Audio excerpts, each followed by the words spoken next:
मैं यशाया की पुस्तक उसका 58 अध्याय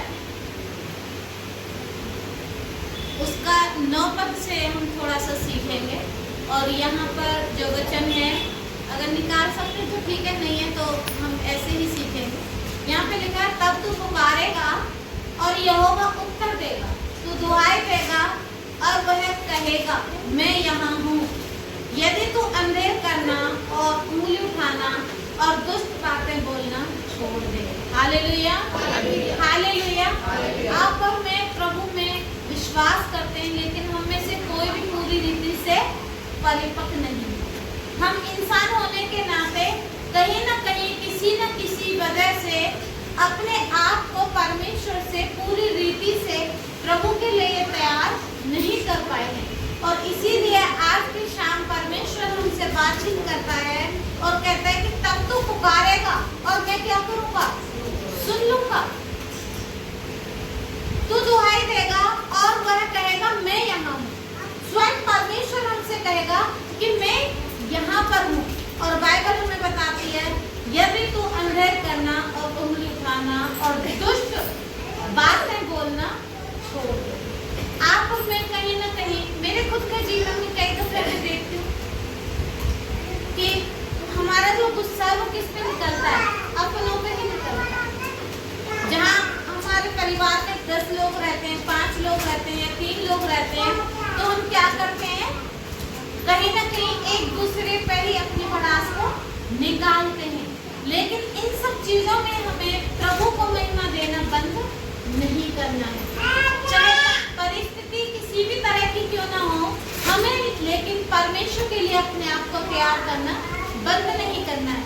और प्रभु का वचन हमें बताता है, 59 के 1 में लिखा है, सुनो यहोवा का हाथ ऐसा छोटा नहीं हो गया कि उद्धार न कर सके, वह ऐसा बहरा हो गया है कि सुन न सके, परंतु तुम्हारे अधर्म के कामों ने तुमको तुम्हारे परमेश्वर से अलग कर दिया है और तुम्हारे पापों के कारण उसका मुंह तुमसे ऐसा छिप गया है कि वह नहीं सुनता।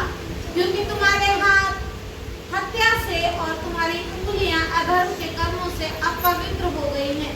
तुम्हारे मुंह से तो झूठ और तुम्हारी जीभ से कुटिल बातें निकलती हैं। कोई धर्म के साथ नालिश नहीं करता, न कोई सच्चाई से मुकदमा लड़ता है। वे मिथ्या पर भरोसा रखते हैं और झूठी बातें बकते हैं। उसको मानो उत्पात का गर्व रहता है और वह अनर्थ को जन्म देते हैं। Hallelujah, hallelujah. कहीं न कहीं प्रभु का वचन कहता है कि परमेश्वर का हाथ ऐसा छोटा नहीं है कि वो हमारा उद्धार ना कर सके, ना उसका सामर्थ्य कम हुआ है कि वो हमारे जीवन से छुटकारा ना दिला सके। चाहे बीमारी कितनी भी बड़ी क्यों ना हो, परिस्थिति कितनी भी बड़ी क्यों ना हो, जब प्रभु का वचन कहता है ना, जहाँ तू मुझे पुकारेगा मैं तेरी क्या करूँगा, सुन लूंगा। लेकिन कई दफे हमारा जो मन है, हमारे जो परिवारों में जैसे वचन कहता है ना, तू विश्वास करेगी तो तेरा घराना क्या पाएगा, उद्धार पाएगा। प्रभु आज भी एक व्यक्ति के विश्वास के द्वारा उसके पूरे घराने का क्या करता है, उद्धार करता है, आशीषित करता है। लेकिन वही व्यक्ति प्रभु की आज्ञाओं में चलते चलते परमेश्वर के राज्य में बढ़ते बढ़ते अचानक से संसार की बातों में, संसार की चीजों में मन लगाने लग जाता है, तो बाइबल हमें बताती है कि वो क्या करने लग जाता है, परंतु तुम्हारे अधर्म के कामों ने तुमको परमेश्वर से अलग कर दिया। Hallelujah, hallelujah, hallelujah. इसलिए हमें अपने आप को जांचना है, अपने परिवार को जांचना है। अय्यूब के जीवन में जब हम पढ़ते हैं तो क्या पढ़ते हैं कि अय्यूब हर सप्ते में क्या करता था, अपने बच्चों को इकट्ठा करता था, अपनी पत्नी को इकट्ठा करता था और वो डरता था कि कहीं मेरे बच्चों से, मेरी पत्नी से, मुझसे कोई पाप तो नहीं हो गया। और वो तुरंत प्रार्थना करके उन सब गलतियों को मानता था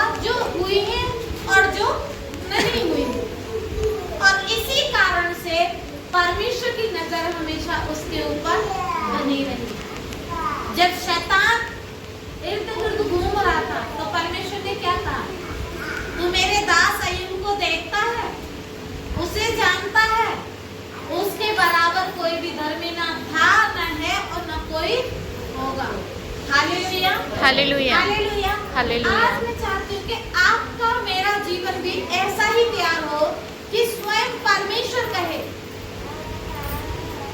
शैतान जब भुड़के, शैतान जब आपके परिवारों को छूने के लिए आए, तो गेट पे परमेश्वर कहते कि तू जानता है जिस घर में तू घुस रहा है, ये घर किसका है? सिस्टर नीलम का, ये घर चांदनी का, ये घर रोजलिन का, ये घर सीमा का, ये शीला का, इसमें नहीं घुसना। वो खुद नाम लेके परमेश्वर कहे कि नहीं, ये लोग परमेश्वर के लोगों के द्वारा खरीदे गए लोग हैं, पवित्र लोग हैं और मेरा वह मानने वाले लोग हैं, मेरी सारी आज्ञाओं का पालन करते हैं और परमेश्वर की रोटी में से, उसकी मेज में से खाते हैं और उसके जीवन के जल में से पीते हैं। Hallelujah, hallelujah.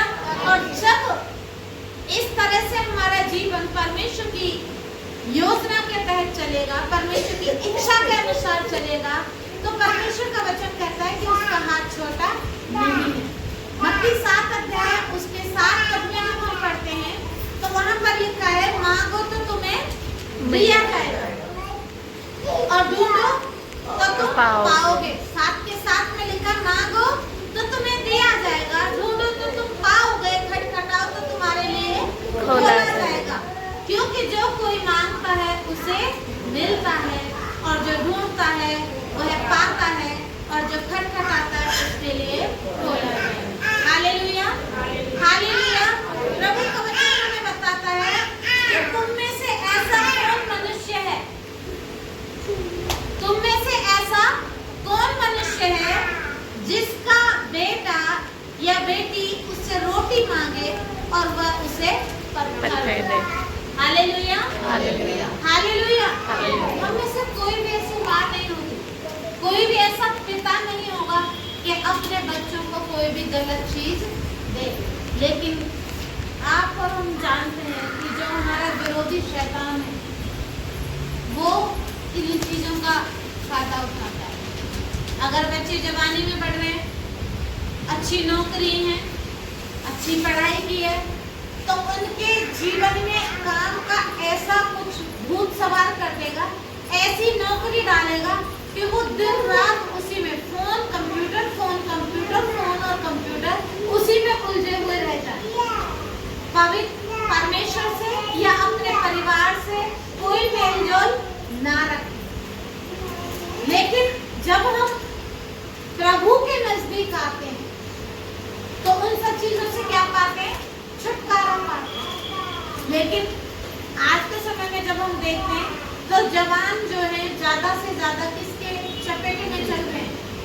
शैतान के चंगुल में फंसे हुए हैं। जब हम इसका 59 का 3-4 पद पढ़ते हैं तो लिखा है, तुम्हारी हाथ हत्या से और तुम्हारी उंगलियां अधर्म के कर्मों से क्या होती जा रही है? बढ़ती जा रही है। आज हम न खुद प्रभु में बढ़ पाते और न हमारे साथियों को बढ़ने देते हैं, क्योंकि हमारा जो जीवन है वो किससे भरा हुआ है? उन तमाम दुष्ट की चालों से, युक्तियों से, उसकी योजनाओं से भर गया है। लेकिन परमेश्वर ऐसा नहीं चाहता। वो चाहता है, वो कहता है कि तुम पवित्र बनो जैसा मैं पवित्र। मैं तुम्हारा अच्छा शरवार, मैं तुम्हें चलाऊंगा, मैं तुम्हारी सुधि लूंगा। लेकिन हम प्रभु का भरोसा ना करके इंसान पे, अपनी नौकरी पे, अपने पैसे पे, क्वालिफिकेशन पे कभी कभी इतना ओवर कॉन्फिडेंट हो जाते हैं, जिसकी वजह से परमेश्वर का जो आशीष है वो हमारे जीवन में क्या होता है? रुक जाता है। अभी पिछले साल भी नहीं हुआ है, किसी भाई ने पास्टर जी से किसी काम के बारे में बातचीत किया और पास्टर जी ने कहा कि मेरे हिसाब से आप इस कार्य को ना शुरू करें, क्योंकि यहाँ करने के लिए सही नहीं। और उन्होंने बोला नहीं नहीं हो जाएगा, सब सही होगा, ऐसा नहीं होगा। और उन्होंने उस काम को उसी जगह पे शुरू किया जहाँ के लिए परमेश्वर ने अगुवाई नहीं दिया था। लेकिन वहाँ प्रार्थना हुई, प्रार्थना के बाद हर दिन प्रार्थनाओं में भी याद रखा कि प्रभु आप असंभव को संभव करने वाले परमेश्वर हैं।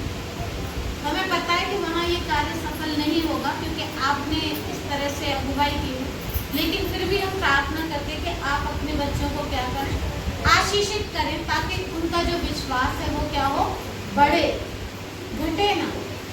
और धीरे धीरे परमेश्वर ने उसी काम में कुछ कुछ आशीष देना शुरू किया, लेकिन जिस तरह स्टेबल होना चाहिए था, जिस तरह वो पूरी रीति से संभले हुए होने चाहिए थे कि किराया भी निकले और खाने का भी हो और जो खर्चा हो रहा है वो भी निकले और एक अच्छी आमदनी हो, वो वहाँ पर नहीं हो।